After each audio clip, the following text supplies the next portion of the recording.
अच्छा, with reference to इन्होंने काफी आपको दे दी है फिगर 1.1, डिफरेंट मैग्निफिकेशन पे दी हुई है, 1.1 ए एंड 1.1 बी सेम चीजें, बस उन्होंने आपको अलग अलग दी हुई हैं। अब उन्होंने कहा है with reference to figure 1.1 state how is it is possible to distinguish between scanning electron micrograph and electron. अपना माइक म्यूट बंद करें, कर। माइक म्यूट करें अपना। How is it possible to distinguish between a scanning micrograph and a transmission electron micrograph? देखो scanning बहुत simple होता है, सरफेस की आपको जो सरफेस की जो आपको इमेज दिख रही हो वो स्कैनिंग होता है, और जो इंटरनल इमेजेस दिखा रहा होता है वो ट्रांसमिशन होता है। So it's very easy to identify, transmission अंदर तक चला जाता है, आपको अंदर अंदर की डिटेल्स मिलती हैं, और जो स्कैनिंग होता है वो सिर्फ सुपरफिशियल वाला बताता है। तो 1.1 ए जो है वो आपका स्कैनिंग वाला है, बिकॉज उसने सिर्फ आपको एक एक्सटर्नल व्यू दिया हुआ है, उसमें कोई आपको इन डेप्थ कोई चीज नहीं दिख रही है। और जो 1.1 बी है वो ट्रांसमिशन है, क्योंकि आपको इसमें इंटरनल डिटेल्स नजर आ रही है। इंटरनल डिटेल्स में you can easily see the mitochondria. तो ट्रांसमिशन में इंटरनल डिटेल्स मिलती हैं और स्कैनिंग में सुपरफिशियल मिलती है, ठीक है। सो सुपरफिशियल सिर्फ आपको, अच्छा एक चीज और आप लोग नोट कर सकते हो कि स्कैनिंग माइक्रोग्राफ में 3D व्यू होता है, ठीक है, और जो ट्रांसमिशन होता है उसमें 2D व्यू होता है। तो ये एक चीज जो है वो आप यहाँ पे अपने पास लिख सकते हो। कभी भूल जाओ अगर कि स्कैनिंग और इलेक्ट्रॉन में क्या फर्क होता है, तो स्कैनिंग में आप लिख सकते हो कि स्कैनिंग आपको 3D व्यू देता है, ठीक है, 3D व्यू। और ट्रांसमिशन जो होता है वो आपको देता है 2D व्यू, 2D व्यू से। अच्छा, अब 1.1 ए, अब 1.1 ए जो है वो आपका स्कैनिंग माइक्रोग्राफ से आया हुआ है, ठीक है, और जो 1.1 बी है वो आपका ट्रांसमिशन से आया हुआ है। तो ये आप यहाँ पे लिख भी सकते हो कि 1.1 ए एंड ट्रांसमिशन वाला इज योर 1.1 बी। एंड इसके अलावा इन डेप्थ फीचर्स आपको नजर आते हैं इसमें, बहुत सारी डिटेल लिख दिया 1 मार्क के लिए। इतनी इतनी ज्यादा रिक्वायर्ड नहीं है, बट लिख लो। In depth features such as mitochondria can be seen, सही। अच्छा जी, अब आ जाए नेक्स्ट पे। Outline the method you would use to estimate the magnifications of the images shown in figure 1.1. So they have given you the length of microvillus, which is 1 micrometer. अब you need to give them the method के आप कैसे magnification निकालोगे। सो magnification निकालने का तरीका बहुत आसान है, उन्होंने आपको देखो एक्चुअल वाली दी हुई है, and then you tell them के you can place the scale, scale से आप जो है वो इमेज लेंथ निकाल लें, एंड देन आप अपना फॉर्मूला लगा दें मैग्निफिकेशन का, ठीक है। और आप ये भी एक डिटेल और ऐड कर सकते हैं कि जब हम स्केल से इमेज साइज निकालते हैं तो वो सेंटीमीटर में आती है, फिर आप उसको कन्वर्ट कर सकते हो इन माइक्रोमीटर्स। तो ये आपका पूरा मैग्निफिकेशन निकालने का तरीका हो जाएगा। मैग्निफिकेशन का फॉर्मूला क्या होता है? Image actual about over actual. Image over actual. और आप क्या बता सकते हो? That you have the actual length. Actual length is given in micrometer. You can obtain the image size from your scale and convert the value from cm to and use the formula. ठीक है, ये भी simple सा, not very difficult. Miss अच्छा can जी, we write UM? Micrometres, UM. लेकिन वो UM तो आई गेस इटालियन या ग्रीक वर्ड नहीं है, हाँ, लाइक वो जो हम लिखते हैं। अब वो आप लिख लेना यूएम, जस्ट अंडरस्टैंड के यूएम है यहाँ पर। आई डोंट नो, वो पावर पॉइंट में होता है इटैलिक वाला, ओके। यू लिखने का वर्ड में नहीं होता। अच्छा जी, अब आ जाओ, सिंपल सा क्वेश्चन है। आपसे उन्होंने फीचर्स मांगे हैं ऑफ एक्टिव ट्रांसपोर्ट, और उन्होंने आपको कह दिया है कि भाई एटीपी यूज करता है, so you want right ATP वाला पार्ट दोबारा से। अब फीचर्स में what can you right? That it requires, क्या चाहिए होता है एक्टिव ट्रांसपोर्ट को other than energy? Miss membrane चाहिए होती है, And plasma membrane. concentration, against Concentration, concentration. it requires इसको देख सकते हैं ये the movement takes place from low concentration to high concentration, ठीक है, और मेम्ब्रेन प्रोटीन भी। and it it requires plasma membrane. ये तो बहुत बेसिक्स है ना, कोई और अच्छी सी बात बताओ, क्या इसको ट्रांसपोर्ट प्रोटीन चाहिए होते हैं? Yes. Yes. Such as carrier protein, carrier protein चाहिए होता है, उसके साथ वो बाइंड करता है तो उसके अंदर कॉन्फॉर्मेशनल चेंज आता है। अच्छा जी, ये पेपर आप ही का है क्या? अच्छा हाँ। Suggest why glucose molecules need to be co-transported with sodium when it enters the cell through the membrane protein। 2 marks का है ये वाला क्वेश्चन भी। आपसे कह रहे हैं कि ग्लूकोज मॉलिक्यूल क्यों को ट्रांसपोर्ट होता है, मुझे पता नहीं क्यों लग रहा है कि ये A2 का पेपर 4 का क्वेश्चन लग रहा है, बट दिया हुआ उन्होंने यहाँ है तो एनीवेज विल आंसर इट। बताओ को ट्रांसपोर्ट क्यों करते हैं? क्योंकि क्या पता ग्लूकोज पोलर होता है जो इसलिए मेम्ब्रेन से वैसे नहीं जा सकता। लार्ज होता है, बिग होता है। Glucose molecule need to be co-transported with sodium when it enters the cell through the membrane protein। अच्छा, सोडियम के साथ को ट्रांसपोर्ट हो रहा है, सो कोई ऐसी चीज है जो इसकी कॉन्सेंट्रेशन ग्रेडियंट को इंडिकेट करे कि हो सकता है कि ग्लूकोज एट एनी पॉइंट आकर लो टू हाई जा रहा हो। जी। उसकी भी तो एक्टिव ट्रांसपोर्ट हो सकती है, कंसीडरिंग द फैक्ट कि यहाँ एक्टिव ट्रांसपोर्ट की बात हो रही है, सो वी कैन मेंशन कि किसी पॉइंट पर आके ग्लूकोज भी अपनी कॉन्सेंट्रेशन के अगेंस्ट जाता है। We are already aware of the fact कि ग्लूकोज जाता है अगेंस्ट द कॉन्सेंट्रेशन ग्रेडियंट आपके स्मॉल इंटेस्टाइन में। तो आप इसको लिख सकते हैं कि maybe at this point, maybe at this point glucose is moving from low to high concentration, ठीक है। यूजिंग एटीपी ये लिख सकते हैं या नहीं? वो ऑलरेडी एविडेंट है कि लिखना चाहो तो लिख लो, बट इसमें कोई ऐसी स्पेशल बात नहीं है। बिकॉज हमने यहाँ लिखा नहीं कि वो एक्टिव एक्टिव ट्रांसपोर्ट के थ्रू कर रहा है, हमने सिंपल लिखा लाइक लो टू हाई। ठीक है, लिख लो यूजिंग ATP। और why glucose molecule need to be co-transported, need to be, हो सकता है हमने concentration की बात कर ली, और what else need to be,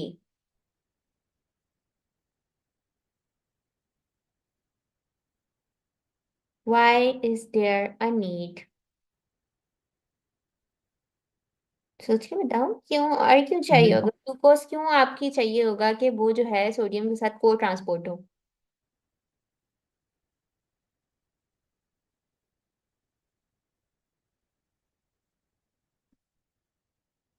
अभी स्मॉल इंटेस्टाइन से कुछ लिंक करके ही बता दो क्यों उसकी नीड होगी। आप लोगों ने अभी कंसंट्रेशन को लिंक करा, इसके अलावा हम क्या इस बात को मेंशन कर सकते हैं कि आपके स्मॉल इंटेस्टाइन से ग्लूकोज का पूरा अपटेक भी करवाना है कोई? हाँ, ऐसा नहीं कर सकते ना कि वो अगर हाई टू लो कंसंट्रेशन में डिफ्यूज हो रहा था और अब एट एनी पॉइंट उसका ल्यूमन में आके लो कंसंट्रेशन हो गई है, तो हम ये तो नहीं कर सकते कि ग्लूकोज वहीं रह जाए। हमें अपटेक तो पूरा ग्लूकोज का करवाना होता है इन द ब्लड। अगर अपटेक ऑफ ग्लूकोज नहीं होगा और वो रह जाएगा तो आपकी बॉडी को कोई भी बीमारी हो सकती है। अगर वो इतना ल्यूमन में रहेगा तो डायबिटीज ही सबसे पहले आपकी होगी कि आपका ग्लूकोज की कॉन्सेंट्रेशन रिड्यूस ही नहीं हो रही है बॉडी में, ठीक है। तो we need to make sure कि lumen of the small intestine gets empty and the entire glucose is transported, because उन्होंने कहा नीड टू बी ट्रांसपोर्टेड। क्या नीड है इसकी? इसकी नीड ये है ताकि आपका ल्यूमन ऑफ स्मॉल इंटेस्टाइन पूरा एम्प्टी हो जाए, ठीक है, to empty the entire small intestine। सही है, या जो भी लिखना चाहो उसको। फिर आ जाओ, explain how microvilli increases the uptake of glucose into an intestinal epithelial cell। कुछ वियर्ड सा लग रहा है ये, पता नहीं क्यों इतना इन्होंने माइक्रोविलाई को दिया हुआ है, बट खैर। Microvilli increases the Uptake. Sir कितने इंक्रीज हो जाता क्या? है मैम? सर कितने जब इंक्रीज हो जाता है तो ग्लूकोज की अपटेक ज्यादा होगी। मुझे माइक्रोविलाई कैसे अपटेक ऑफ ग्लूकोज इंक्रीज कर रहा है? इसका रीजन सरफेस एरिया को इंक्रीज कर रहा है। By increasing surface area, simple. To surface volume ratio. Area to volume ratio. और क्योंकि 2 मार्क्स में तो हम 2 बातें लिखेंगे।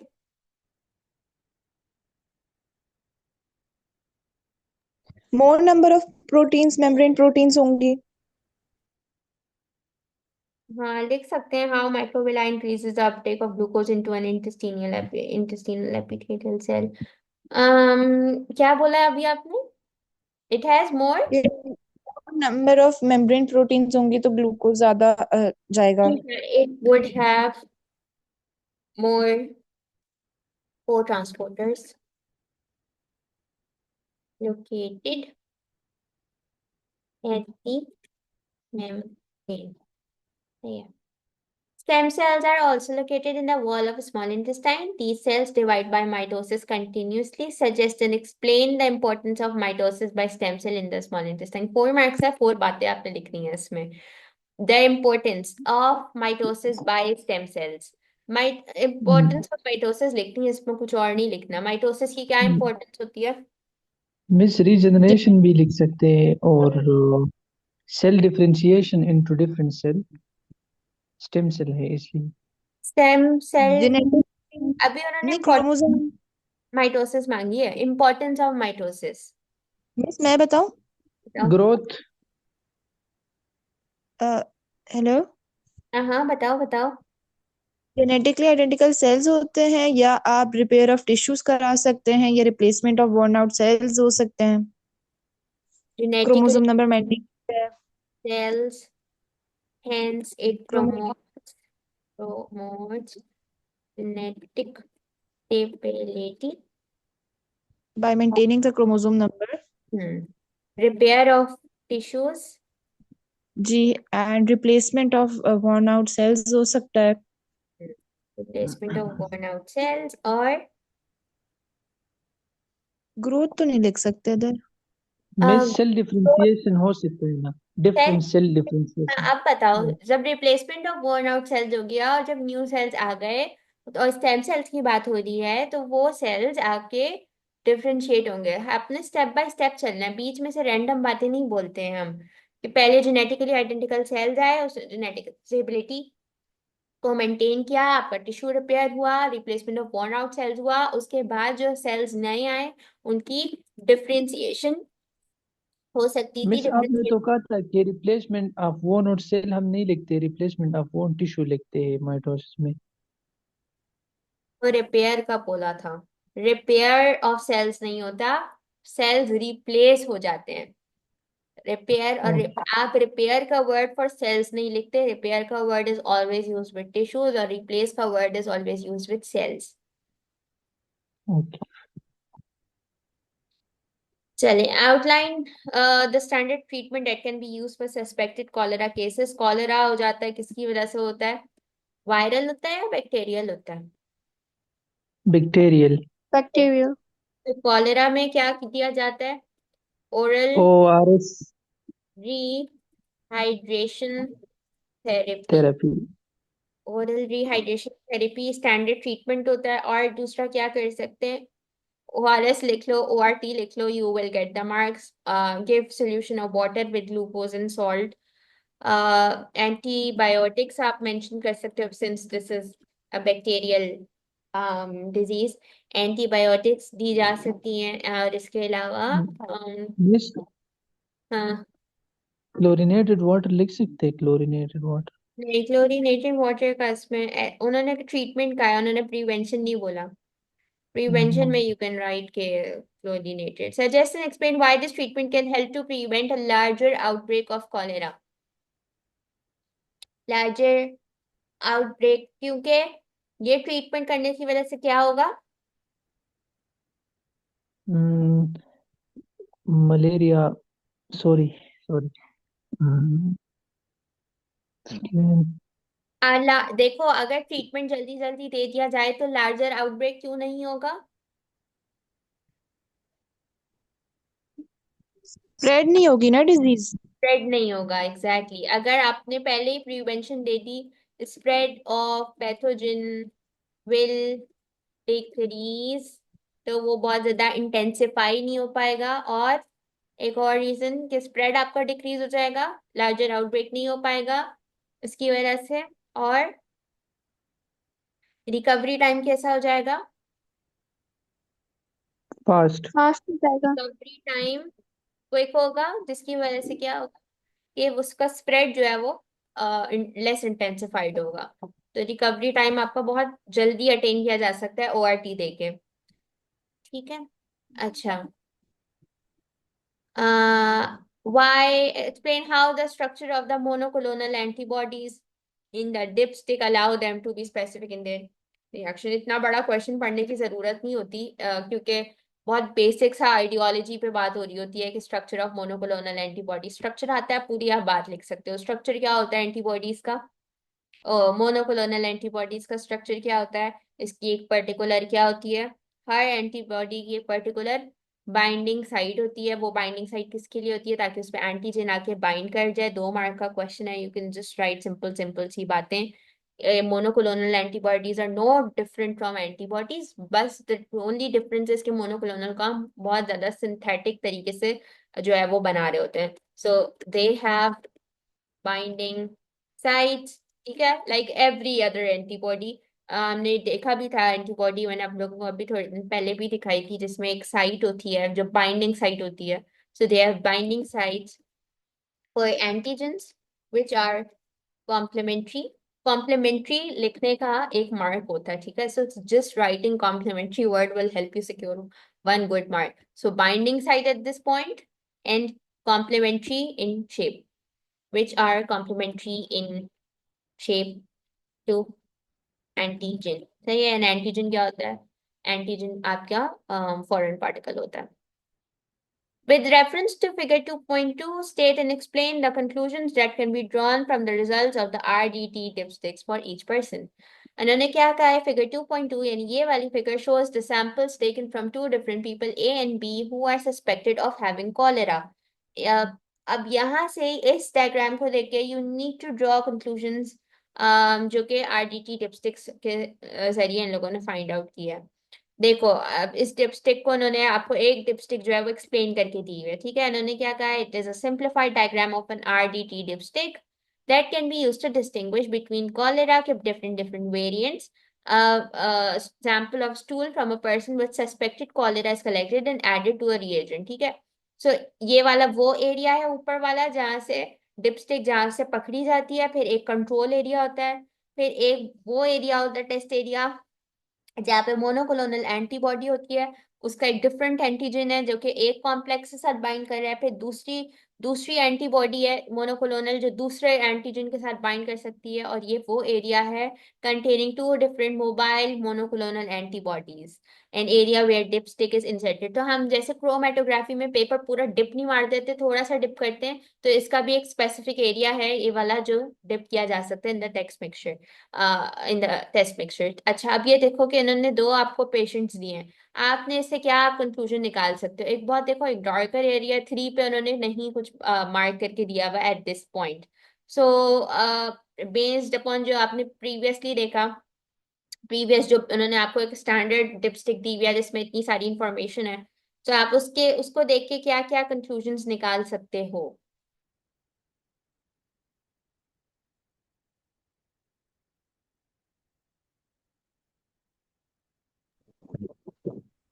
मिस, जी।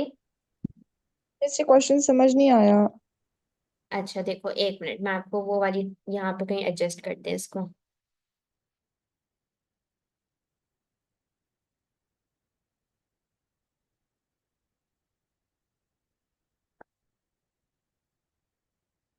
ये ना जो आपका फिगर 2.1 है, ये आपका रेफरेंस है, सही है। ये किस चीज का रेफरेंस है कि इसको देखकर आपने इसको टैली करना है। आई होप कि एक जगह स्टिक हो जाए। हो गया। हाँ, अच्छा, अब मुझे बताओ कि एक साथ सब नजर आ रहा है? ओहो, तो ज्यादा बड़ा हो गया, छोटा हो गया।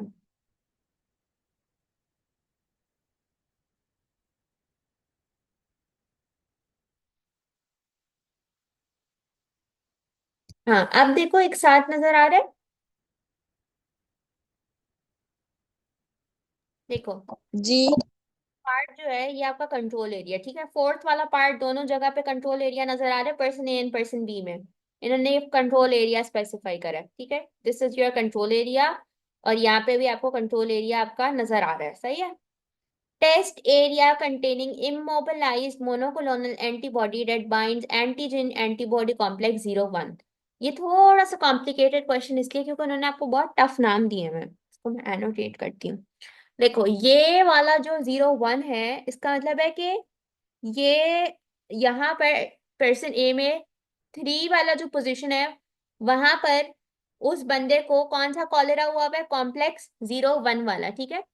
ये बात तो समझ आ गई ना कि डिफरेंट डिफरेंट वेरिएंट्स की बात हो रही है सबको कॉलेरा, पर डिफरेंट वेरिएंट्स वाला है। ये बात सेंस बना रही है? जी जी कि पर्सन ए को 01 वाला है क्योंकि उसकी लाइन वहां पर है। टाइम वहां पर है। टेस्ट एरिया कंटेनिंग 0139, तो इसका मतलब है कि पर्सन बी को ना 3 वाला है, ना इसका मतलब है 01 वाला है, और ना 0139 वाला है, यानी इसको दोनों नहीं है, क्योंकि दोनों जगह पे मोनोक्लोनल एंटीबॉडी का कोई रिजल्ट शो नहीं हो रहा। ऐसे ही है, सिर्फ 3 वाले में शो, यानी जो सिर्फ ए वाला है, सिर्फ उसमें आपको कलर एरिया नजर आ रहा है, जो भी एरिया है, तो इसका मतलब है वहां पे 01 है। जो पर्सन बी है, अगर उसका टेस्ट किया जाएगा, यानी ये सैंपल दिया गया है, उसके स्टूल का सैंपल है, तो इसका मतलब है कि पर्सन बी को तो कॉलेरा है ही नहीं, वो तो कॉलेरा नेगेटिव है, क्योंकि ना उसको 01 का वेरिएंट है, ना उसको 0139 का है, ना एरिया 1 में जहां दोनों मोनोक्लोनल एंटीबॉडीज हैं वहां पे भी उसका रिजल्ट एरिया नहीं है। तो उसका मतलब है सिर्फ person A is affected with cholera, और कॉलेरा का कौन सा variant 01, while person B is negative for cholera, क्योंकि ना उसके पास 01 है, ना 0139 है, ना एरिया 1 पर उसका कोई अफेक्ट आया है। So is this making sense? जी yes, मिस। ठीक है। So what can be right कि person A is infected with cholera variant 01, and person B test negative to both of the choleras। ये वाली बात, यानी ये 2 बातें हमने लिख दी। फिर हम लिखेंगे कि जो ये वाला एरिया है, एरिया 1 में उसने दोनों वेरिएंट्स को टेस्ट करना था, तो एरिया 1 में भी उसने कोई अपना कलर बैंड शो नहीं करा, कलर बैंड कह लो या जो भी बैंड बोलना चाहो। तो बस आप लोगों ने बेसिक बेसिक बातें ही यहाँ पे मेंशन करनी है, वो आप यहाँ पे लिख लो तो you will get the marks, ठीक है। पर्सन ए का लिखो, पर्सन बी का लिखो। पर्सन ए और पर्सन बी में आपको कैसे पता चला कि इसको कॉलेरा है, इसको कॉलेरा नहीं है? तो 3 को इसलिए है क्योंकि यहाँ पे इसका बैंड शो हुआ, इसको यहाँ पे बैंड शो नहीं हुआ, लेकिन फिर इसको ओवरऑल भी कहीं बैंड शो नहीं हुआ, इसकी वजह से I can conclude the fact कि person B is negative for cholera. सही है? Am I making sense? ये अगर बात समझ आ गई है तो shall we move on. yes, चलो, जी मिस। Okay, let's move. ये सारे कंक्लूजन आप लोग लिख लेना। अच्छा, चलो जी, अब आगे कैलकुलेशन वाला part. With reference to table 2.1, calculate the percentage chance of an RTT dipstick correctly confirming that the person with cholera has the disease. Shows the result of an investigation to evaluate the effectiveness. Dipstick diagnosing cholera. Samples are taken from 156 people. ये important बात है, 156 people हैं, were tested using a dipstick and compared to the results obtaining by culturing the pathogen in a lab for accurate identification. Positive results for cholera using cultural techniques to obtain accurate identification. Correct diagnosis में 97 आया। इसका मतलब है कि 97 लोग tested positive for cholera।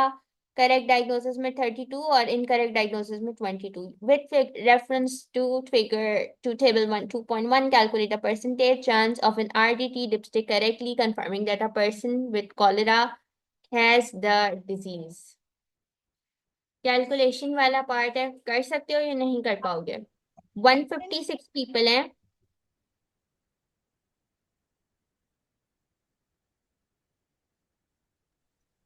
Ma'am 97 divided by 102। जी जी, एक 95%। 95 आ रहा है, 1 मिनट रुको, मैं इसको कर लेती हूँ।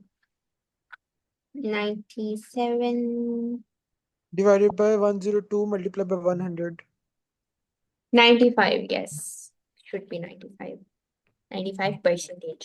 ठीक है। क्योंकि नेगेटिव का हमने काउंट ही नहीं करना, वो पहले ही नेगेटिव है। Yes. Suggest one additional advantage of using an RDT dipstick rather than culture technique to diagnose cholera. Dipstick या culture technique? मच एफिशिएंट और उसके बाद लेस कॉस्ट है। कॉस्ट कम हो सकती है, लेस टाइम कंज्यूमिंग है। हो सकता है कि डिपस्टिक जो होती है वो आसानी से की जा सकती है, यानी आपको बहुत ज्यादा प्रोफेशनल नहीं होना होता किसी डिपस्टिक। कल्चर टेक्निक के लिए तो you need to be very scientific, you need to have very precise measurements. तो ठीक है। वो भी तो कॉस्टली है ना, किसी को हाइड करना भी। लेस टेक्निकल, मोर, लेस चीपर, कोई भी लिख लो। मोर इकोनॉमिक। और डिपस्टिक्स की जल्दी रिजल्ट आ जाते हैं एज कम्पेयर टू कि आप कोई चीज बहुत बड़े कल्चर में बनाओ। तो मोर एफिशिएंट कह सकते हैं। लिख लो लिख लो। State two differences between sucrose and fructose other than number of carbon. Please सही बताना, ये गंदी बातें ना नॉन करना। रिड्यूसिंग है reducing, sucrose is non reducing and fructose is reducing. Finally उसके बाद फ्रक्टोज के पास 5 रिंग, लाइक वो रिंग वाला जो है वो है स्ट्रक्चर है। नंबर ऑफ कार्बन के, अच्छा नंबर ऑफ कार्बन के अलावा कुछ बताओ। मोनोसेक्राइड लाइक दोनों वो दो, है जी। क्या बोल रहे हो? एक रिड्यूसिंग हो गया, एक नॉन रिड्यूसिंग हो गया। फ्रक्टोज क्या होता है? मोनोसेक्राइड होता है, disaccharide? Mono mono fructose is mono और सुक्रोज इज डाई। हम्म, सो हो गए मार्क्स पूरे। हो गए हाँ। डाइसेक्राइड। वैसे ईयरली में इतने इजी क्वेश्चंस हैं और टॉपिकल्स में कितने गंदे वाले क्वेश्चंस आए होते हैं। टॉपिकल ना, लास्ट 5 इयर्स के बस करा करो, इतने थोड़ी पीछे जाते हैं टॉपिकल्स तो। मैं तो नहीं करती थी टॉपिकल्स, फिजिक्स से करती थी, काइनेमेटिक्स और डायनेमिक्स से बहुत किए। मैं बायोलॉजिकल उसको हाथ भी नहीं लगा रहा, पता नहीं क्यों। बायोलॉजिकल मॉलिक्यूल्स बहुत किए, बिकॉज बायोलॉजिकल मॉलिक्यूल्स मुश्किल चैप्टर है। न्यूक्लिक एसिड्स के करे थे टॉपिकल्स, ये दो मुझे मुश्किल लगते थे, इसके अलावा तो एयर। न्यूक्लिक मुझे जहर लगता। मिस न्यूक्लिक, मिस हाँ हाँ बोलो। मिस हमारे एक सर थे, मतलब वो कह रहे थे कि ए लेवल्स की अगर करना है ना सही तैयारी, तो आप 10 साल के पुराने पेपर्स करें। 10 साल के इसलिए नहीं किए जा सकते, वो इसलिए गलत है क्योंकि 10 साल पहले सिलेबस बहुत डिफरेंट था। क्योंकि ये हाँ, हमें हरकत करने का मैंने फायदा की नहीं है। है। मैंने बहुत ज्यादा ये किया है कि मैं 10 साल पीछे जाती थी और मैं खुद परेशान होती थी कि आधी से ज्यादा चीजें मुझसे हो ही नहीं पाती थी। मैं 2017 के पीछे के पेपर्स नहीं अटेम्प्ट कर सकती थी क्योंकि उसमें बहुत चीजें ऐसी थी जो आपको नहीं पता थी, तो मैं खुद से ही सोचती थी कि शायद हमने पढ़ा नहीं है। तो इतनी कंफ्यूजन होती है, या तो फिर आप निकालते रहो बैठ के इससे अच्छा होता है कि फिर आप टॉपिकल कर लो। अगर आपने 10 साल वाली चीज पे जाना है तो आप टॉपिकल्स करो। लेकिन 10 साल इज नॉट रिकमेंडेड, यानी कोई भी बड़ा टीचर ये नहीं बोलेगा, क्योंकि उसको पता है कि हर 2 साल बाद सिलेबस में इतनी चेंजेस आ जाती हैं कि वो आप पीछे जा नहीं सकते ज्यादा। और 10 साल में तो मेरा ख्याल 3 या 4 दफा सिलेबस चेंज हो चुका होगा। 2017 से पहले बहुत मेजर चेंजेस हैं सिलेबस में, पता नहीं फिश थी एएस के सिलेबस में, फिश के बहुत क्वेश्चंस आपको मिलेंगे। तो वो बहुत अजीब हो जाता है ऐसे ऐसी इन्फेक्शियस डिजीजेस में। मेरे टाइम तक मीजल्स था। अब आप लोग पीछे के, जब हम अभी 5 साल के पेपर्स करते हैं हमें मीजल्स के क्वेश्चंस मिलते हैं, तो हमें क्लोराइड शिफ्ट के क्वेश्चंस नहीं मिलते। क्लोराइड शिफ्ट न्यूली एडेड चीज है, तो ये बहुत मसला है कि 10 साल वोंट बी इफेक्टिव किसी भी तरीके से। अगर यहाँ 10 पेपर्स प्रैक्टिस करने हैं, तो फिर ये कर लो कि आप सारे वेरिएंट्स कर लो, यानी 5 इयर्स में जितने वेरिएंट्स है ना, 2 1 2 2 2 3, और फिर अक्टूबर नवंबर के भी 2 1 2 2 2 3 कर लो, तो ऐसा हो जाता है कि आप एक 6 साल में पेपर्स। सारे पेपर्स कर लो ना, ये कर लो अगर इतनी लेकिन ज्यादा। मिस इसमें तो फेब में भी तो होते हैं ना एग्जाम्स, तो लाइक 3 सीजन्स नहीं होते। कर लो अगर, हाँ बहुत ज्यादा आपको लगता है कि आपको बहुत प्रैक्टिस की जरूरत है।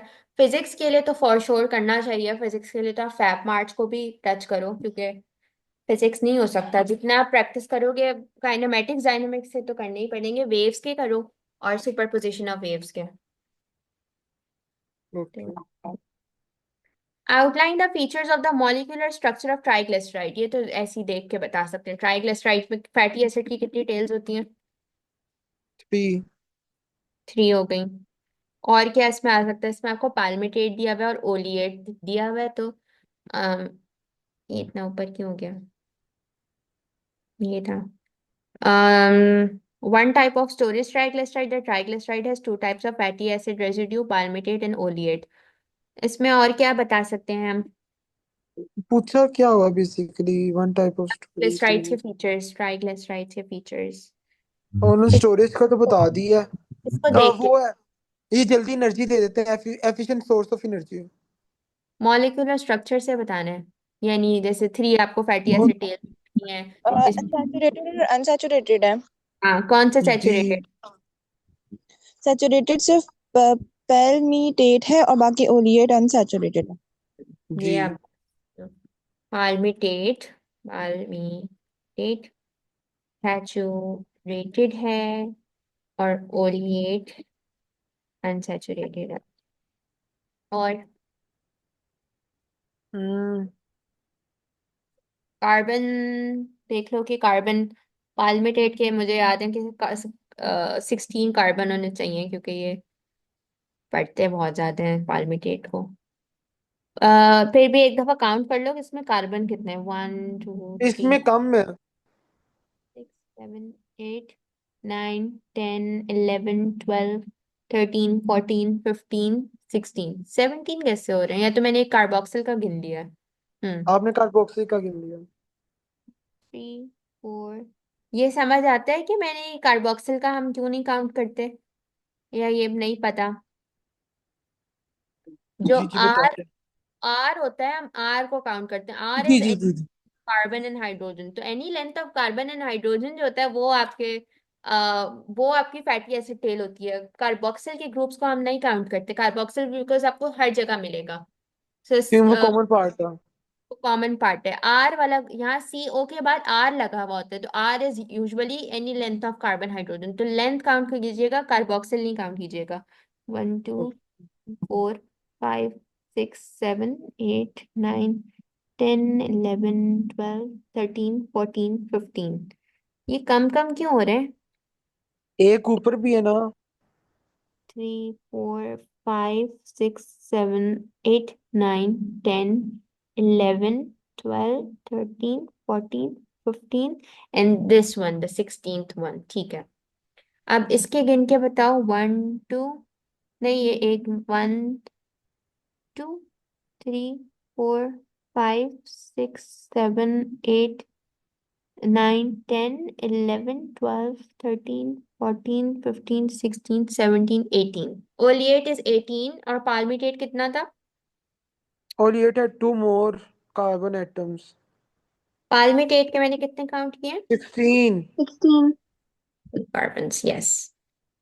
तो ये मॉलिक्यूलर स्ट्रक्चर की ये सारी चीजें आप लोग लिख लेना। हाँ, ओके। बर्ड्स, ये तो मुझे लग रहा है मेरा ही पेपर है। मिस ह्यूमनबर्ग ना, बर्ड्स हमारे में भी आए थे, लाइक ये 2024 में, मई जून में, ओ लेवल्स में। तभी मैं कहूँ इतना वियर्ड पेपर क्यों है, ये मेरा पेपर है। हमिंग बर्ड्स का ये तो गंदा सवाल था। अभी हार्ट का भी आ जाएगा, वो ये तो मेरे ही पेपर है। This was same not. हमारा वाला भी गंदा था।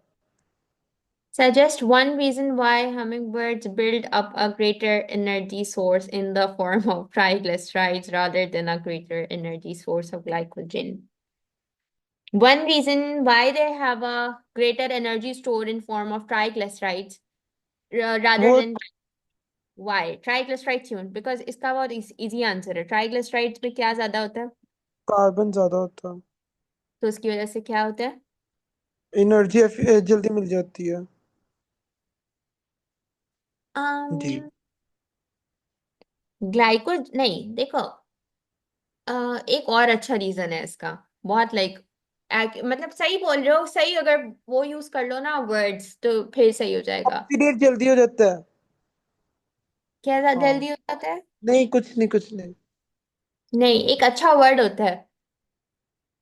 वो सोचने दें, अच्छा वर्ड है इसलिए ज़हन में नहीं आ रहा। um, किसी और को आ रहा है?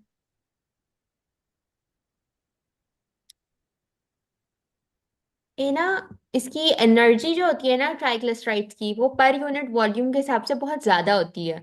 तो इसको कहा जाता है कि इसकी कैलोरिक वैल्यू जो होती है फैट्स की, वो ज्यादा होती है। यानी वो ज्यादा एनर्जी प्रोवाइड करते हैं कम वॉल्यूम के अंदर। सो इसका एफिशिएंट सोर्स ऑफ एनर्जी। इसका जो वर्ड होता है वो होता है कैलोरिक वैल्यू ट्राइग्लिसराइड्स की या किसी भी लिपिड मॉलिक्यूल की बहुत ज्यादा होती है। एक ये लिख सकते हो, दूसरी बात ये लिख सकते हो कि इसका जो स्टोरेज होता है ना वो फैट्स का स्टोरेज एडिपोज में होता है, जो ग्लाइकोजन का स्टोरेज होता है वो लिवर और मसल्स में होता है।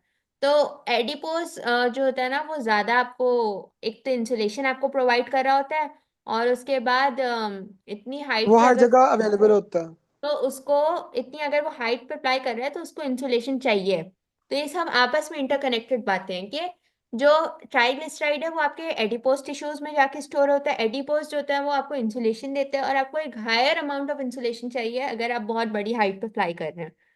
ये बात समझ आई? जी जी। ये इंटरकनेक्टेड बातें हैं।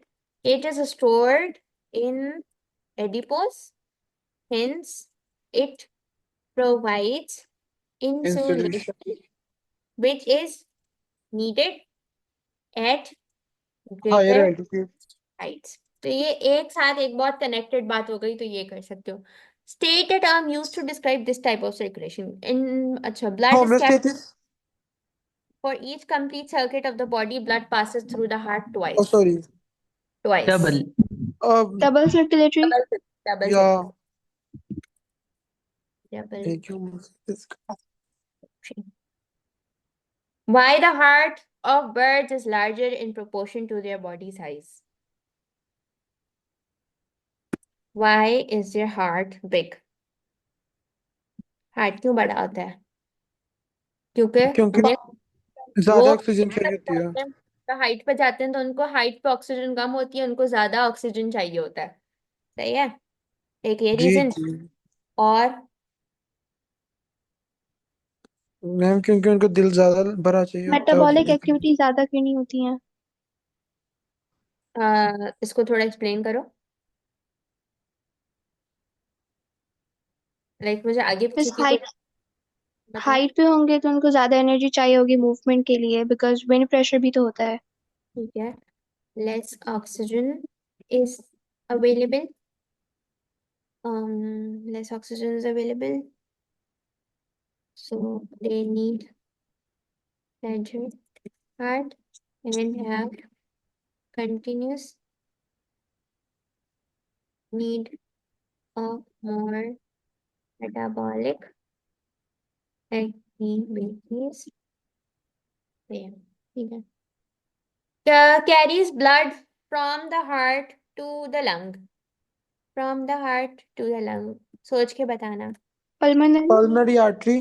मेरी आर्टरी सही है, फिर उसके बाद from the lung, pulmonary when. pulmonary nari artery, फिर pulmonary vein, फिर आओर्टा। अयोर्टा। aorta, और फिर from और the lung। Vena cava. वो आपने पल्मनरी की स्पेलिंग नहीं ठीक लिखी है। सही है, समझ जाओ दी। ओके। pulmonary। अच्छा जी, अब आ जाओ। ये और तो ओ लेवल्स वाला नहीं था क्वेश्चन हाँ, जो ये पहले सान, था। ये वाला तो हाँ। एक्स बताओ जल्दी से। एक सी ओ मिनट रुक क्या। H two O H. Hydrogen carbonate. Are you sure? Is this a hydrogen? नहीं सॉरी। Carbonic anhydrate. एक्स क्या है? जी। एक्स क्या है? H2CO3। वहां हाइड्रोजनेट। आयन पे क्यों जा रहे हो? आयन पे चले। हाइड्रोजनेट कार्बोनेट है शायद। क्या? कुछ नहीं miss. What is H2CO3? Hydrogen carbonic carbonate होता है। Acid, carbonic yes. Acid. Oh my Carbonic God. acid. और H, ये Y is your hydrogen carbonate ion. Ji.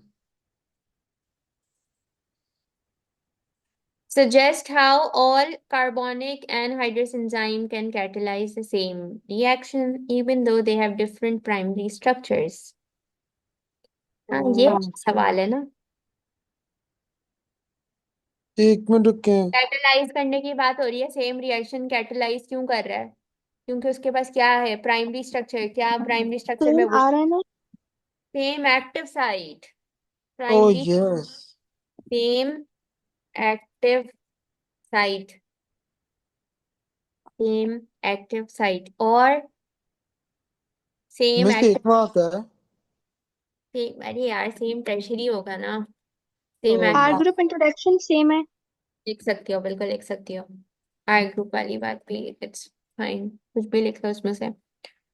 Outline the similarities and differences between the introns and extrons of genes coding for proteins such as carbonic anhydrase. ये भी मुझे अभी पढ़ा था, एक मैं आपको बताता हूँ। इंट्रॉन्स वो होते हैं जो कि हमारा वो पार्ट नहीं होता, एक मिनट, जो कि हम नॉन वेस्ट कर कोडिंग देते पार्ट। हैं। इंट्रॉन्स क्या होते हैं? नॉन कोडिंग पार्ट होता है। एक्सॉन्स क्या होते हैं? कोडिंग सीक्वेंसेस कोडिंग होते पार्ट, या हैं। तो वो जो और 3 बेस वाला होता है। क्या कुछ अच्छा, नहीं। सिमिलैरिटी बता रहे हो? पहले सिमिलैरिटीज कर ले या पहले, चलो डिफरेंसेस कर लेते हैं पहले। सो इंट्रॉन्स आपका इट्स दी नॉन कोडिंग वाला पार्ट, नॉन कोडिंग पार्ट। और what else? Exons coding part. ठीक है, इसके अलावा if it's the non coding part, so अगर नॉन कोडिंग है तो ट्रांसलेशन नहीं करवाता। जी ट्रांसलेशन नहीं कराता। No translation. और और पता नहीं। फिर इसके बाद रिमूव हो जाता है, इसकी जीन स्प्लाइसिंग हो जाती है, यानी oh it's does not stay. जब आपका जीन जो है वो मॉडिफाई हो रहा होता है तो इट इज। फिर आपका एक्सॉन्स जो होते हैं या आपका कोडिंग वाला पार्ट होते हैं, इन्वॉल्व ट्रांसलेशन ट्रांसलेशन, इन्वॉल्व और remains in the gene. Not remove, it is not remove क्योंकि it is the part of the genes. ठीक है, अब आ जाओ सिमिलैरिटीज पे। ये प्राइमरी ट्रांसक्रिप्ट करते हैं। प्राइमरी जहाँ ट्रांसक्रिप्शन का पार्ट होते हैं, they are both the part of trans. Transcription. और तीन वैसे बातें लिखनी थी, अगर आपने दो डिफरेंसेस और एक सिमिलैरिटी भी लिख रहे हो तो आपको मार्क्स मिल जाने चाहिए। ठीक जी है। जी। लेकिन तो आप एक बता दें अगर आपको पता है, मुझे इसके अगर अलावा याद आ रहा है तो। else could be सिमिलैरिटी में एक्सॉन और ट्रांसक्रिप्शन का कोई और पॉइंट याद करो। ट्रांसक्रिप्शन का जो ट्रांसक्रिप्शन वाले पार्ट में जो एक्टिविटीज हो रही होती हैं उसका कोई पार्ट याद करो, क्योंकि वो जो है वो आपकी सिमिलैरिटी होगी। अदर देन, यानी आपने बिगर अम्ब्रेला लिखी के ट्रांसक्रिप्शन का पार्ट है, they are both the component of DNA. ठीक है, यस। यानी ट्रांसक्रिप्शन तो बड़ा आपने अम्ब्रेला बोल दी कि ट्रांसक्रिप्शन में इन्वॉल्व है, बट है तो जेनेटिक कोड्स ना। ठीक है, कोड यस। ये हैं genetic codes, they are the part of DNA. तो आप इसको लिख सकते हो कि they are the genetic codes and they are the part of DNA. DNA. ठीक है। Red blood cells contain two isoforms, CA1 and CA2. There are 15 isoforms of carbonic anhydrase in humans. Cell of different tissues have one or more isoforms. Within cells, the isoforms may be in different locations. Suggest the location of CA1 and CA2 in red blood cells and give your reason. Give reason for your answer. CA1 and CA2.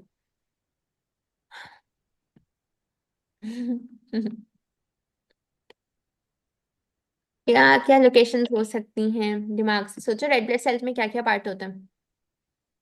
Haem group.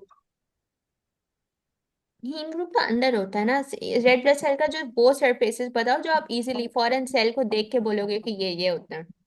Biconcave होता अरे structural वो नहीं पूछ रही मैं, structural है। Depth नहीं पूछ रही हूँ। मैं पूछ रही हूँ कि रेड ब्लड सेल में आप फॉरेन से क्या कहोगे कि रेड ब्लड सेल के पास, रेड ब्लड सेल सेल में क्या क्या होगा ये बताओ, किधर सेल किधर में होगा। क्या? सेल मेम्ब्रेन होगी, यस होगी। तो सेल सरफेस में न्यूक्लियस वगैरह। न्यूक्लियस। किसने कहा रेड ब्लड सेल में न्यूक्लियस होता है?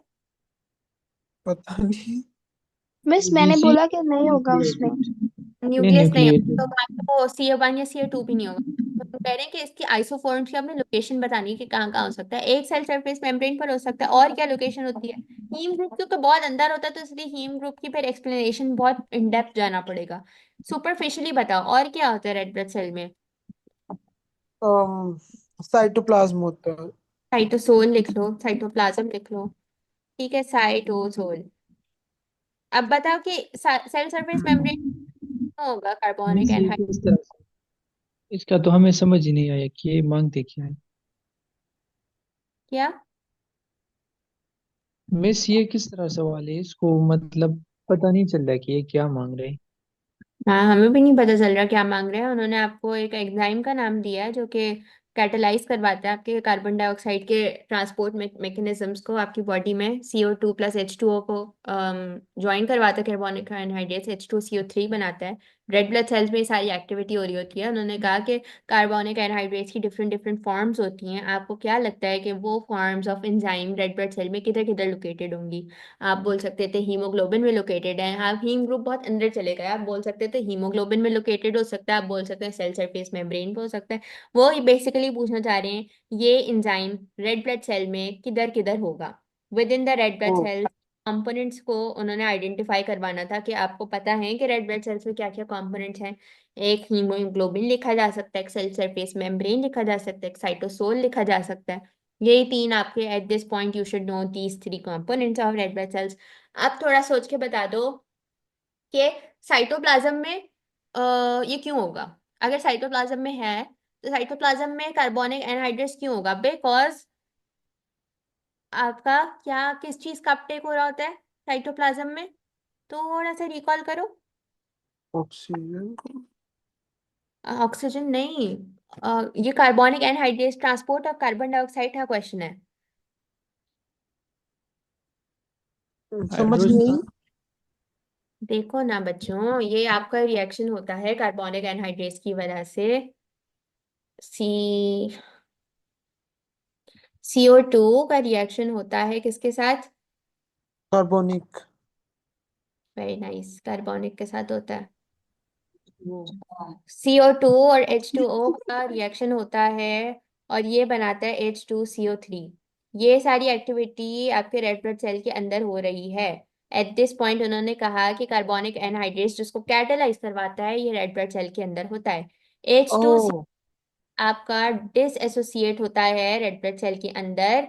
वो जो डायग्राम एक बनी हुई आती है जिसमें आपका रेड ब्लड सेल बना हुआ होता है, कुछ चीजें बाहर जा रही होती हैं, कुछ चीजें अंदर आ रही होती हैं, वो उसके उसमें बाद C2 होता है। इसमें कार्ब आपका एक बनता है हाइड्रोजन का आयन जो अभी ऊपर भी आपने देखा, और एक होता है HCO3 negative.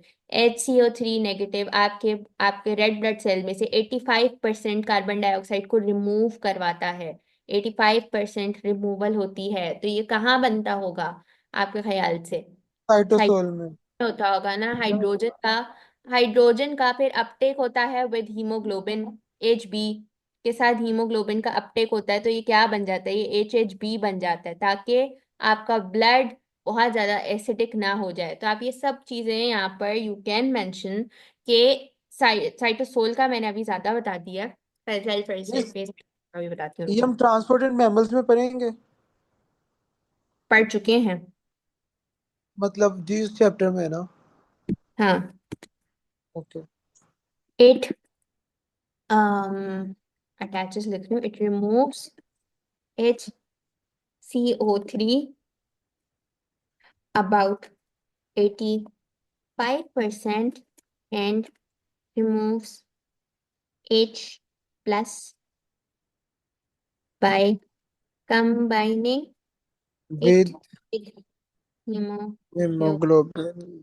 and forms HHB so that blood does not become acidic. Acidic. ऐसे आपका 85% हो गया। सेल सरफेस मेम्ब्रेन पे क्यों होगा मिस कार्बोनिक? लेकिन हमने ये तो बहुत ज्यादा मार्क्स वाला नहीं लिख दिया, लाइक ये 2 मार्क्स से ज्यादा मार्क्स के लिए मुझे से लिख दिया। अगर कोई इस तरीके का और टेढ़ा सा क्वेश्चन आ जाए, so that you know what you are suppose to write. किसी को हो सकता है 85% वाली बात याद आ जाए, हो सकता है किसी को हीमोग्लोबिन वाली बात याद आ जाए। हाँ, वैसे हम सिंपली ये लिख सकते हैं कि it removes H carbonic acid to to protect blood from becoming acidic. हाँ, लिख सकते हैं। ओके। सेल सरफेस मेम्ब्रेन पे अगर एंजाइम आपकी मेम्ब्रेन, एक्सोसाइटोसिस। तो क्या करवा सकता है? एक्सोसाइटोसिस करवा सकता है। If it is present on your membrane, exocytosis of किसको रिमूव करवा रहा है? कार्बन डाइऑक्साइड को रिमूव करवा रहा है। सही है।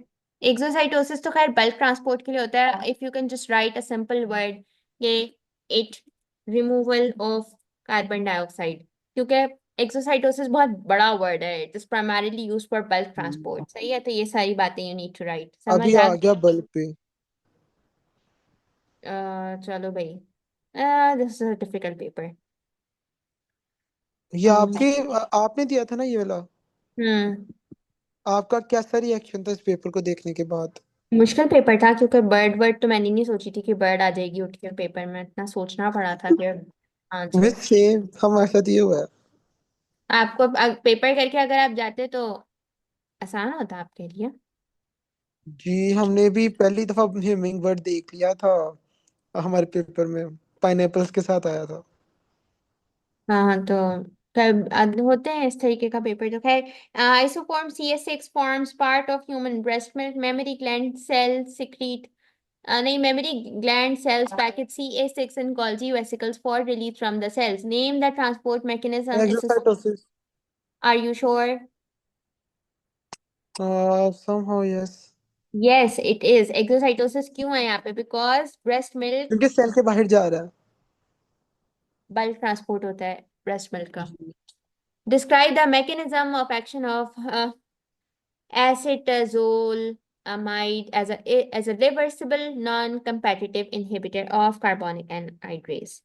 It is a therapeutic drug that can be used in the treatment of glaucoma. It acts as a reversible non-competitive inhibitor. वैसे तो we have studied the fact that non-competitive inhibitor is always irreversible. Irreversible. Mention किया है it's reversible, तो हमें उसको इसके accordingly answer करना पड़ेगा। अब बताओ कि ग्लूकोमा एक कंडीशन होती है, आई की कंडीशन होती है, उसमें आपका आई का इंट्राऑक्यूलर प्रेशर बढ़ जाता है। अब उन्होंने कहा एक ऐसी ड्रग है जो कि आपका नॉन कंपैटिटिव है। तो नॉन कंपैटिटिव की हमने बेसिक बेसिक बातें लिखनी है। That this inhibitor binds with the allosteric site, for a small period of time. and since it binds to the allosteric site, it changes the structure of your act, active. और उसके बाद it no longer remains, it no longer is able to complementary bind with the substrate। ठीक है, तो active site जो होती है वो आपकी क्या हो जाती है? डी नेचर हो जाती है। सही है। टेम्पररी डीनेचर होती है ना, क्योंकि यहाँ इसके पे क्योंकि मुताबिक। इन्होंने क्योंकि रिवर्सिबल की टर्म लिखी हुई है, सो वील राइट के टेम्परेरीली ये जो है वो क्या हो जाएगी, आपकी active site won't be able to bind with the substrate. सही। या State by the luminal surface of the bronchial epithelium appears slightly blurred even though the resolution of the image is good. Magnification उन्होंने कहा है कि लुमिनल surface यानी अंदर का ये जो लुमिनल सरफेस है it is appearing slightly blur, जबकि रेजोल्यूशन अच्छी है। तो ब्लर क्यों हो रही है इमेज? ब्लर क्यों हो रही है इमेज? क्योंकि ये कुछ ज्यादा ही लाइक हम डीप डाउन देख रहे हो। नहीं, नहीं। ब्रोंकियल है। This is a bronchial. Slightly blur का मतलब है कि वहां पे कोई और चीज might be present. It's slightly blurred। हल्का सा आपको कुछ नजर नहीं आ रहा ब्रोंक। वो स्लाइड स्लाइड फुली क्लीन नहीं होगी। हाँ, क्लीन नहीं होगी ये। इट इज, Dust कोई भी आप रीजन लिख सकते हो, डस्ट का रीजन लिख सकते हो। ओवरलैपिंग होगी। वो जो कभी कभी आपका एयर बबल आ जाता है, उसकी वजह ये से। वो छोटा सा एयर बबल जो होता है। हाँ, ओवरलैपिंग हो जाती है कभी कभार स्लाइड्स में। Overlapping of the slide. हाँ, ओवरलैपिंग समझ नहीं आई, ओवरलैपिंग किसकी? वो जो एक छोटी सी है उसके ऊपर कवर इमेज अच्छा लगाते अच्छा हैं, अच्छा अच्छा अच्छा अच्छा अच्छा, समझ आ गई। तो वो ओवरलैपिंग ऑफ। ओके ओके, काफी टाइम हो गया किया To use. the bronchial epithelium shown in figure 5.1 explain why some cells such as the cell D appear darker and other cells appear lighter।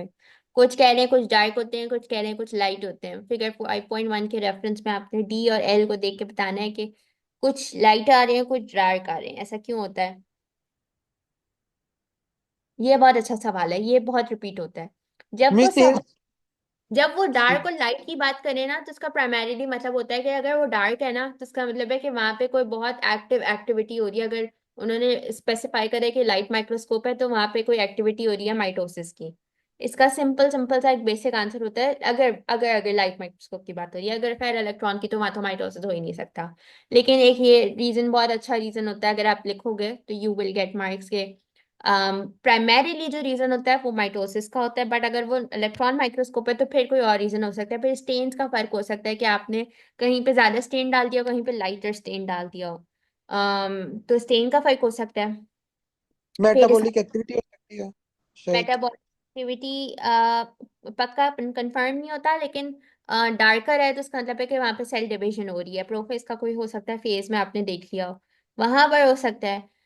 तो ये दो तीन रीजंस हैं विच यू कैन मेंशन। कि स्टेनिंग का फर्क आ सकता है कि कहीं पे आपने डिफरेंट शेड्स ऑफ स्टेन डाले हैं, या कहीं आपने कोई और स्टेन यूज करा है। और फिर दूसरा ये हो सकता है कि वो हो सकता है जो डार्कर साइड है वो वहां पर आपका प्रोसेस ऑफ माइटोसिस हो रहा हो। फिर in figure 5.1, the tissue in box B is cartilage. The tissue shown in box A is different from the tissue in box B. Outline the differences in structure and function of tissue A compared with tissue B. B को कह रहे हैं it's the cartilage, and A को उन्होंने specify किया कि it is different from tissue in box B. Difference बताना है structure A and function of tissue A compared with tissue B. Tissue A क्या है? अगर B आपका cartilage है, तो स्मूथ A क्या मसल। है? A क्या है? ये स्मूथ मसल। स्मूथ मसल है, ठीक है। आपको कैसा पता है कि ये स्मूथ मसल है? striated है और below the ciliated epithelium। It is below the ciliated epithelium. इस वजह से आप कह सकते हैं कि ये आपका स्मूथ मसल है। स्मूथ मसल्स के शेप अगर आप थोड़ा सा, अगर आपको पता हो, वैसे तो आप लोगों ने मसल्स मसल्स तो नहीं पढ़ते हम एएस में, तो आपको स्ट्राइएशंस का कैसे पता है? आपने मसल्स कहाँ पढ़े हैं? मैंने मैट्रिक। अच्छा, आपने अगर मसल्स, क्योंकि स्ट्राइएशंस इन लोगों को नहीं पता होगा एट दिस पॉइंट। स्ट्राइएशंस को नहीं छोड़ो। पता। स्मूथ मसल्स जो होते हैं वो आपके ज्यादातर प्राइमरीली रिस्पिरेटरी वाले सिस्टम में होते हैं। और स्मूथ मसल्स जो होते हैं ना, इनका शेप जो होता है ना, वो कुछ कुछ ऐसा होता है। इस पे अभी अगर थोड़ा सा गौर से देखो, तो एक स्पिंडल शेप करके आपको नजर आ रहा होता है, ऐसे करके जी जी, स्पिंडल शेप। तो जैसे ये एक्ने होता है। स्पिंडल शेप से आप आइडेंटिफाई कर सकते हो that it is your smooth muscle. और कार्ट, अच्छा, और क्या फाइंड आउट करना था हमने? क्वेश्चन क्या था हमारा, हम तो वही भूल गए। Difference in structure and function. So आपका tissue A is your smooth muscle. How did you identify? It has spindle shapes, and इसका function क्या होता है? To enable contraction and relaxation. और जो cartilage होता है, cartilage को आपने कैसे identify करा? कि cartilage उन्होंने तो already खुद specify किया, वह cartilage जो होता है वो यार ये क्वेश्चन क्यों आया था? मतलब I just don't get that, ये तो हमने एएस में पढ़ा ही नहीं है। कार्टिलेज के लिए मिस व्हाट आपके एल्स? साथ स्कैम हो गया था। ये हाँ, मतलब था मुश्किल ये वाला पेपर। सो कार्टिलेज की एक बात याद रख लो, जैसे एक स्मूथ मसल की बताइए। कार्टिलेज के जो सेल्स होते हैं वो कॉन्ड्रोसाइट्स होते हैं। अब ये एडिशनल इंफॉर्मेशन है, मुझे नहीं पता कि इसको कैसे करना था, इस क्वेश्चन को अटेम्प्ट। और कार्टिलेज को कैसे आइडेंटिफाई किया जाता है कि कार्टिलेज का जो सेल होता है वो अंदर होता है, और उसके साथ उसकी एक एक्सटर्नल लेयर होती है, उसको हम कहते हैं लेक्यूना। सो मुझे नहीं पता कि इसको एएस का बच्चा कैसे करेगा, लेकिन ये बहरहाल मेरे पेपर में भी था तो मैंने कुछ ना कुछ किया ही होगा। तो जो सेल्स होते हैं कार्टिलेज के वो कॉन्ड्रोसाइट्स होते हैं। कॉन्ड्रोसाइट्स जो होते हैं they are always found in their own space, उनका space is lacuna. Smooth muscle भी मुझे नहीं पता कैसे मैंने इसको आइडेंटिफाई किया होगा, but smooth muscle spindle shape का होता है। And you will study all of this detail in A2, तो स्लाइटली मुश्किल है ये वाला पेपर। तो यस, ये सब चीजें ऐसे you can identify spindle shape and you can identify cartilage. ठीक है, ये हमने आइडेंटिफिकेशन कर ली। स्मूथ मसल कॉन्ट्रैक्शन और रिलैक्सेशन करवाता है। कार्टिलेज जो होता है उसका आपको पता है कि कार्टिलेज आपका कोलैप्स को जो है वो प्रिवेंट करवाता है ब्रोंकस ट्रैकिया के, और एयर प्रेशर को मेंटेन करता है। ठीक है, so this is what you can write. अच्छा जी, अब आ जाएं लास्ट पर, which is suggest why mineral ions are found within phloem sieve tubes and state how they are transported within phloem sieve tubes. किसी ने ट्रांसपोर्ट इन mammals पढ़ा है, plants, transport in plants? No miss. Addition का वो होता है या नहीं, कोहेशन एडिशन? कोहेशन एडिशन कहाँ से आ गया इसमें? वो कह रहे हैं why mineral ions are found with in phloem sieve tube. Miss क्योंकि क्योंकि फ्लोएम जो सीव ट्यूब है वो जाइलम से वाटर ले लेते हैं ना, तो उसके साथ मिनरल आयंस डिसॉल्व हो क्या डिसॉल्व होकर आते हैं और फिर उसके बाद वो कैसे ठीक है, dissolve in water and then how are they transported? They hydrostatic are pressure transported, gradient के साथ। They are hydro transport pressure gradient ठीक होता है, है। हाइड्रोस्टैटिक प्रेशर होता है। और उसका एक बिगर टर्म जो आप लिखोगे वो लिखोगे कि मास फ्लो होता है। ठीक है, मास फ्लो के अंदर जो है वो हाइड्रोस्टैटिक प्रेशर होता है। तो this is what you are supposed to write. ऐसा बता सकती हैं? मास फ्लो ये होता है कि सुक्रोज जो होता है ना वो बहुत एम्पल अमाउंट में होता है। तो सुक्रोज की जो ट्रांसपोर्ट को कहते हैं ना वो मास फ्लो कहते हैं, कि जब कोई चीज़ बहुत बड़ी क्वांटिटी में ट्रांसपोर्ट हो रही है उसको हम प्लांट्स में हम उसको मास फ्लो बोलते हैं। जैसे ह्यूमंस में या मैमल्स में हम बल्क ट्रांसपोर्ट बोलते हैं, वैसे मास फ्लो हम उस चीज़ को बोलते हैं प्लांट्स में जिसका बहुत बड़ी क्वांटिटी में जो ट्रांसपोर्ट हो रही हो। ठीक है, how are they transported? They are transported through mass flow with the help of hydrostatic pressure. And why are they found in phloem sieve tube? Because they come along the transport of water from xylem. सही है। Miss xylem में भी होता है mass flow? Water को नहीं कहते mass flow, water तो वाटर की तो नॉर्मल मूवमेंट कही जाती है। मास फ्लो जो होता है ना वो आयंस का होता है, और मास फ्लो जो होता है वो आपके सुक्रोज का होता है। वाटर के लिए मास फ्लो का वर्ड नहीं यूज किया जाता। अच्छा, next, the end walls of sieve tube elements are modified to allow efficient flow of phloem sap by the formation of phloem के ऊपर क्या चीज बनी हुई होती है? Sieve plate. Phloem Sieve sieve. plates. Excellent.